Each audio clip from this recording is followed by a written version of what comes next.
If you've heard of public benefit corporations or PBCs, you're better informed than 80% of founders. But there's a lot of misinformation out there, so you likely believe something that's completely wrong. In this video, I'm going to address the 5 most common myths about public benefit corporations or PBCs, as well as teach you how to build a business that blends profit and purpose.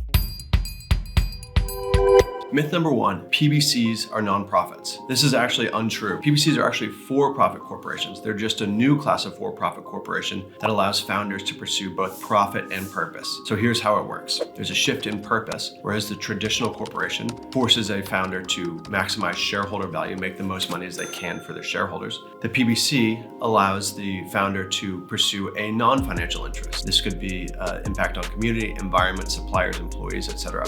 So it's a shift from a focus on shareholder value to a focus on stakeholder value. Secondarily, there's a shift in transparency and accountability. So the PBC is required to measure and report how they're doing on their social and environmental performance. So no, PBCs are not nonprofits. Myth number 1, busted. Myth number 2, PBCs are tax exempt. This is actually totally false. A PBC is taxed exactly as a corporation would be taxed. You could elect to be taxed as an S Corp or as a C Corp, depending on what works for your company. There's no tax exempt status and there's no tax favored status for PBCs. Myth number 3, PBCs and B Corps are the same thing. This is actually nuanced and a little hard one to tease out, so I'm going to break it down for you. The PBC is a legal structure. It's a new class of corporation that allows companies to pursue both profit and purpose. On the other hand, B Corp certification is a voluntary certification that any company can get. It's akin to like an organic seal of approval for produce or LEED certification in architecture. In order to become B Corp certified, you have to pass what's known as the B Impact Assessment, get a certain score on that, and then you can show that you are B Corp certified by using their seal, which is a B inside a circle, on your products or on your website. This is primarily designed for consumer-driven focus on social and environmental performance.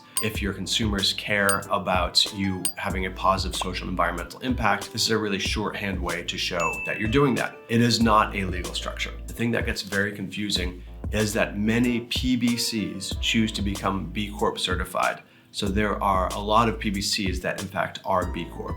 Even though they're not the same thing, many companies choose to have both. While there are many advantages to becoming a PBC, it's a pretty big commitment. And remember, none of this is legal advice. If you're going to be making the step to become a PBC, you should be doing so with competent counsel. And if you're looking for counsel, feel free to reach out to us at westaway.com. While you're there, you may want to check out the Founders Guides, including the Founders Guide to PBCs. Myth number 4 is that VCs don't invest in PBCs. I hear this a lot from founders. They want to make the leap to a PBC, but they're very concerned that VCs won't be investing in PBCs. While it's true that the rights of the shareholder or the investor do change in a PBC, for instance, they lose the right to sue founders for failing to maximize shareholder value, this doesn't seem to scare off VCs. All of the top tier VCs have invested in PBCs. This includes Andreessen Horowitz, Foundry Group, Obvious Ventures, Union Square Ventures, to name but a few. Myth number 5 is PBCs can't go public. This is actually not true. As of 2022, there are 17 publicly traded PBCs. They include names like Allbirds, Warby Parker, and Coursera, to name a few. In fact, the trend seems to be that more and more companies are choosing to become PBCs as they're going through the IPO process. In 2021, there were 13 PBCs that IPO'd. As a founder, you don't have to choose between profit and purpose. The PBC is a legal structure that allows you to do well and do good at the same time. Now, don't forget to like this video and to subscribe to the channel if you're interested in more startup legal tips. And if you're looking for more funding specific videos, check out these videos next.